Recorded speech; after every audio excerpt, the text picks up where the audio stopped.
Saya sebagai orang yang awam, tidak berilmu, ikut ulama-ulama guru-guru kami di Azhar yang sudah mengeluarkan keputusan pada tanggal 15 Maret 2020 tentang gugurnya sholat Jumat dan sholat fardu. Himbauan dari pemerintah untuk kita tidak mendatangi atau mengadakan acara-acara yang berkerumunan manusia yang banyak, karena timbulnya wabah-wabah virus corona di sekitar kita. Kita wajib untuk mentaati apa yang disampaikan oleh pemerintah. Maka kita, ketika kita dikasih tahu, jangan pergi ke tempat kerumunan orang. Jangan pergi kemudian ke tempat orang yang berkumpul. Kurangi aktivitas-aktivitas di luar. Perbanyak kemudian aktivitas-aktivitas yang social distancing dan seterusnya. Termasuk, misalnya contoh, sholat di rumah untuk sementara waktu. Berarti kita sedang pergi dari satu keputusan hukum kepada keputusan hukum yang lain. Yang insya Allah sama-sama halal. Menyimak begitu banyak polemik tentang sholat di rumah, AA, pimpinan Darut Tauhid dan seluruh jajaran Darut Tauhid memutuskan untuk sepenuhnya mengikuti fatwa Majelis Ulama Indonesia. AA dan keluarga sudah sholat di rumah dan semua juga dianjurkan sholat di rumah. Apabila di negeri itu ternyata yang sudah terinfeksi banyak dan yang belum ketahuan juga masih banyak, maka kalau dikatakan menghindari, main nanti ya kota Surabaya mengumumkan namanya sekolahan tutup. Nggak ada sholat berjamaah di masjid, sholat di rumah kalian. Nah, di situ kita taati. Yang ingin saya sampaikan pada kesempatan kali ini, amanah dari Imam Besar Sayyidil Walid Al-Habib Muhammad Rizik bin Hussein bin Syihab.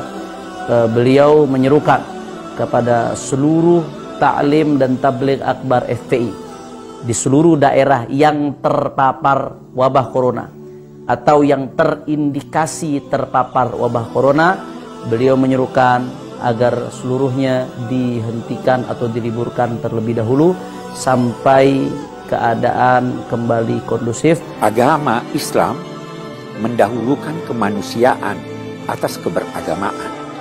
Karena itu tidak heran fatwa ulama-ulama menyatakan bahwa tidak wajib untuk melaksanakan sholat Jumat demi menjaga keselamatan jiwa manusia. Sesuai dengan petunjuk medis, petunjuk para pemerintah, mari kita ikuti. Jika kita tidak boleh berkumpul di sebuah tempat, mari kita ikuti, karena kalau sudah medis yang mengatakan dibarengi dengan pemerintah, insya Allah untuk kemaslahatan kita. Jangan lagi mengadakan kumpul-kumpul untuk sholat berjamaah di masjid maupun sholat Jumat, karena penyebaran virus COVID-19, virus corona itu tidak kebanyakan kasus orang yang mengidap virus corona tidak menunjukkan gejala apapun. 85% tidak menunjukkan gejala apapun. Dan kondisi sudah dia nyatakan sebagai pandemi global, dan itu adalah penyebaran penyakit yang paling dahsyat. Hafizahullah, misalnya dilarang mengadakan acara-acara keramaian, ya sudah kita taat. Ya kalau ternyata masjid tidak boleh datangi karena terbukti terjadi banyak virus corona, ya sudah, tidak usah datang. Mengurangi mobilitas, social distancing, hindari kerumunan massa, hindari keramaian, cukup berada di rumah kecuali ada darurat yang sangat mendesak. Kata mereka virus corona itu konspirasi Dajjal. Buktinya MUI Majelis Ulama Indonesia mengeluarkan semacam fatwa atau himbauan untuk menutup masjid. Tapi mal-mal, PT-PT, tempat hiburan dan maksiat kenapa tidak ditutup? Kenapa masjid aja? Kata mereka begitu, saudara. Maka saya jawab, dungu. Sejak kapan Majelis Ulama Indonesia MUI mempunyai wewenang untuk menutup PT atau menutup mal-mal atau tempat hiburan? Sejak kapan? Kau suruh yang punya PT, yang punya mal itu menutup mal mereka dan menutup PT-PT mereka. Dalam keadaan darurat dan semua orang memandangnya darurat, sejalan juga dengan protokol dari pemerintah, maka ibadah sholat itu dapat dilakukan di rumah masing-masing. Termasuk untuk sholat Jumat bisa diganti dengan sholat zuhur.